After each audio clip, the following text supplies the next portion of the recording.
and welcome to Rolling with Two. I'm Will, and with me as always is an adventurer, herself. Sarah. And today we're doing a two-player perspective and accessibility for Mr. Card Game. Sarah, tell us a bit about this game. All right. Mr. Card Game is the official tabletop game of the online video game Kingdom of Loathing. Kingdom of Loathing! With a mixture of deck building mechanics and tableau management, Mr. Card Game is a fantasy adventure and character building card game. Whoever builds up enough power to defeat the naughty sorceress wins. All right, well, so how do the rules change for two players? There are no changes for a two-player game. There is no bot, so yeah, it's just set up and go. Now there is a lot of setup, but Yes. it's set up for all player counts. Yeah, there's no changes. Yes. So issues at a two-player count? We didn't find No. any. In fact, we feel that this is probably played best at a two-player count. Yeah, I mean, it's faster. You're going to be able to plan better. It's just more enjoyable at a two-player count, we think. Yes. Okay, that's kind of the two-player experience for you. So, accessibility. Yeah, this is where we have issues. There are some issues. So, Kingdom of Loathing is distinct for its art, but not in the way you'd think. Yeah, I think a big part of Asymmetric Games philosophy, and that's the company that makes the video game, is that you don't need fancy graphics to deliver a good gaming experience. So Right. therefore, they have stick figures. Everything is stick figures. Yeah. The downside is the company who made this board game thought it was like the biggest, importantest thing. And unfortunately, that means that the art that doesn't fit in the art space. There's stuff that shows above in the top part and there's stuff that shows below. And why that's a problem is the art, the stick figure legs and heads and things actually cover up words that are both needed for the usability. Like, there are most of the titles of what these cards are, you can't read because there's a leg or something in the way, which also obscures the theme because Yeah. that's the big part of it. Yeah, this is a very tongue-in-cheek fantasy world. So if you're trying to read and all you see is El Bin, what is that? Yeah. And it takes a person who's actually familiar with Kingdom of Loathing to go, that's an elite Knobgoblin. Yeah. Like, oh, well, it'd be nice if the card said that. Yeah, I mean, you might get lucky, and if there's flavor text in the flavor text box that says the name of the card, but most of the time it doesn't. And then at the top, thankfully, most cards don't cover anything, but there are words for the elemental types. And sometimes you can get part of letters covered up by things. So just the fact that the art, which, yes, is important to Kingdom of Loathing, but not... It's nothing you should showcase. Right. This really should have stayed in its place. This is definitely the you need to stay within the lines type of thing. Know your role. No, yeah, know your role. Stick figures don't stick out. Yeah. Okay. There's more graphic design issues. So the skill cards, there's two ways to play with the skill cards. You can just shuffle them all together. You deal them out into like a common pool and you just play with whatever. You draft them normally. Yeah, there are 6 classes in the game: Seal Clubber, Turtle Tamer, Pastamancer, Sorcerer, Disco Bandit, and Accordion Thief. Each class will have 10 cards related to their particular skill, and that's what she's talking about for shuffling. So it'll be a 60-card deck. Right. Now, if you actually want to play with being able to go specifically after each one of those classes, because depending on the version of the game that you get, you might actually be able to play specifically as one of those classes rather than just as a generic adventurer. Yeah, so therefore it might benefit you to go Right. after being a Disco Bandit. Right. So So- you want Disco Bandit skills. Right. So to set up 6 separate decks, you need to be able to separate these cards into 6 separate decks. But they decided that the way to tell the difference between these cards is to put a faint watermark behind the art.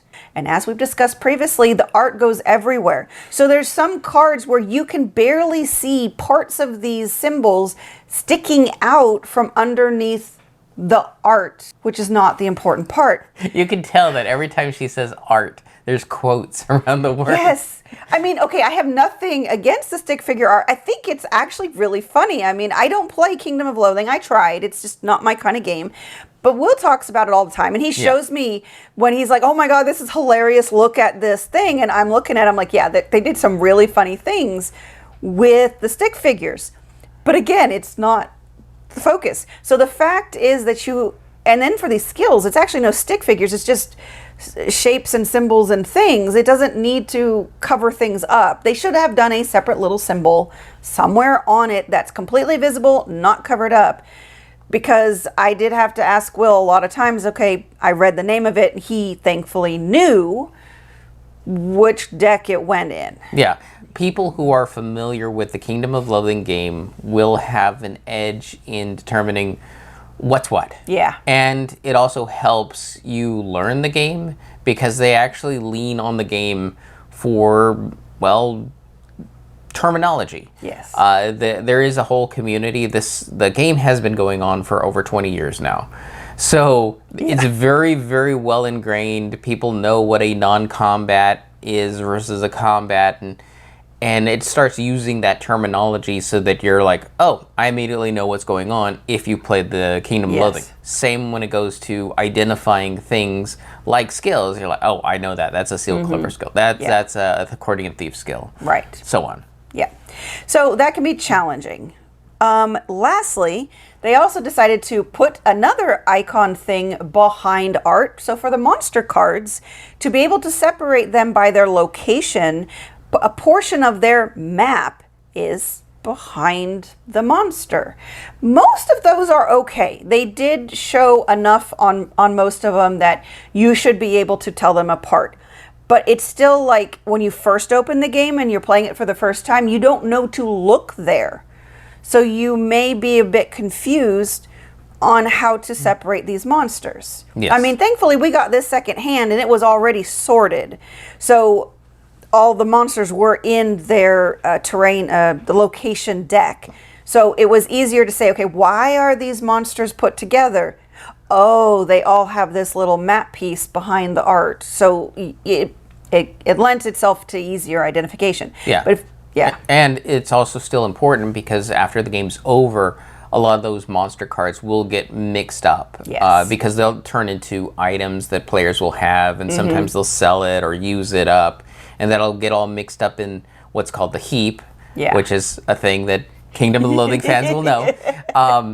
But it's a giant discard pile, so you'll have to know to separate them out. And in fact, if a deck ever runs out, they say look through the heap, find all the monsters that go there, reshuffle them, and basically restock that part of the map. Right, exactly. So unfortunately, the identification of cards is horribly destroyed by the graphic design choices. Yes.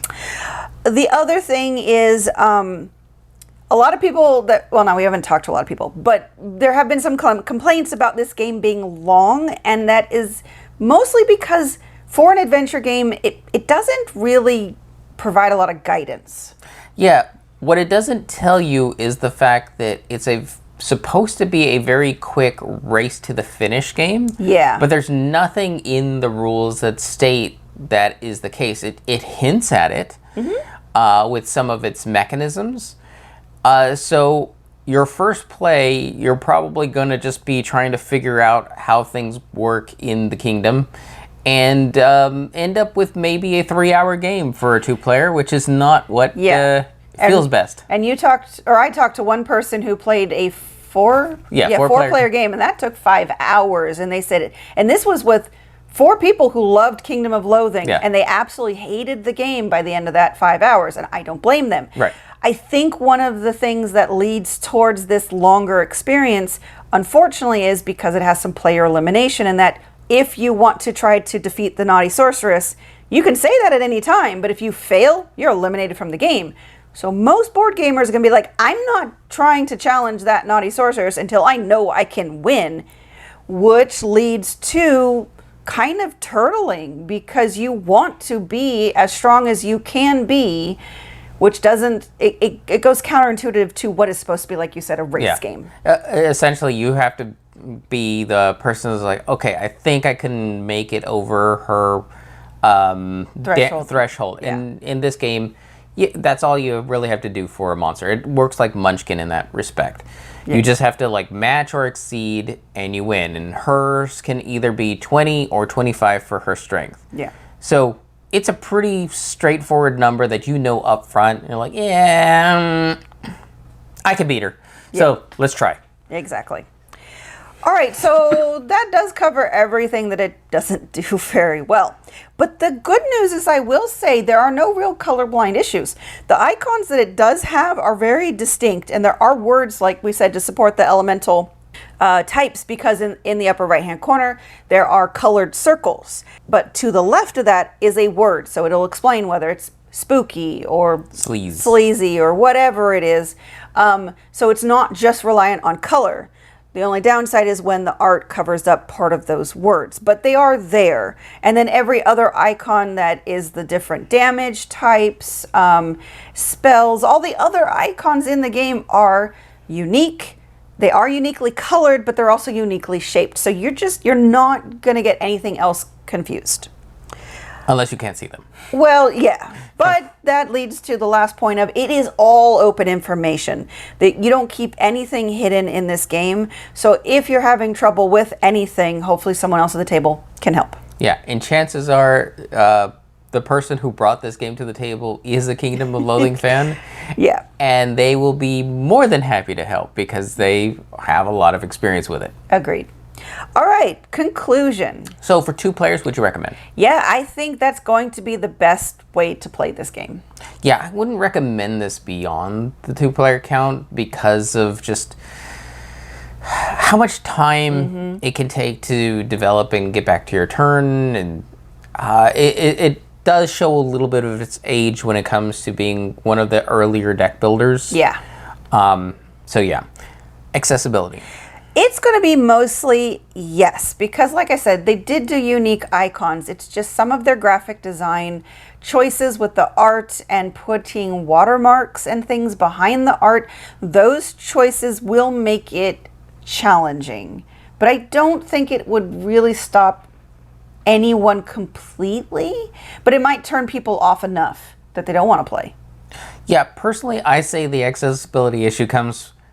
You have to kind of play the Kingdom of Loathing first. That's true. Get your feet wet. Fortunately, it's a free browser-based game. You can just get on there, make a character, play for however long you like, and if you don't like it, this game's not for you. Yeah. If you do like it, then check it out. That's where I would say the accessibility Yeah, is. that's true. If you do not have any connection to the source material of Kingdom of Loathing, this game is not going to be very accessible to you. I mean, you might get some of, like, if you know you have role-playing background, you'll get the kind of general adventurer vibe from it, but there'll be other games that will be much more satisfying than this one, probably. All right. And that'll do it for us. And Sarah? Yes. When it comes to the Kingdom of Loathing, what stands out to you the most? Well, I hate to say it, but it's the part that kind of stopped me from playing, and it's all the hard puzzles. But I know that's one of the things you thrive the most off of, is the challenges, like the company. It's not about their art, it's about the gameplay and the game experience. You talk about it to me constantly, and yes. I think it's great, just not for me, but I think that's what really stands out about the game. Yeah, the funny thing is, when it comes to these heavy puzzles, the community usually gets together and we start figuring out, okay, this thing does this thing, and that widget does that thing, and and if you put these two together, it does this thing, and then it just kind of all builds off from there. And a lot of the past stuff is more of a research. Yeah, that's true. And that's the other really amazing part of Kingdom of Loathing, is just the community. I can't say I don't look at a lot of video game communities, but I've never come across anything that robust in terms of the community and also that positive. I mean, from your experiences. I think there are the not so great people, but then again, this is now on the more waning side of True. its popularity. So the real diehards have stuck through it, and all the trolls have gone elsewhere to find better food. That's probably a good point. So at this point, it's matured. Yes, there you go. It's matured. And why would you ever roll with just one when you could be Rolling with two. And remember, if you have any questions, comments, or concerns, you can reach out to us on the various social media platforms at Rolling with Two. That's TWO. We are on Twitter, Facebook, and Instagram. And on YouTube, please like and subscribe. And if you have time, check out the other content Nanaman has found for you, because remember, he's rolling with you.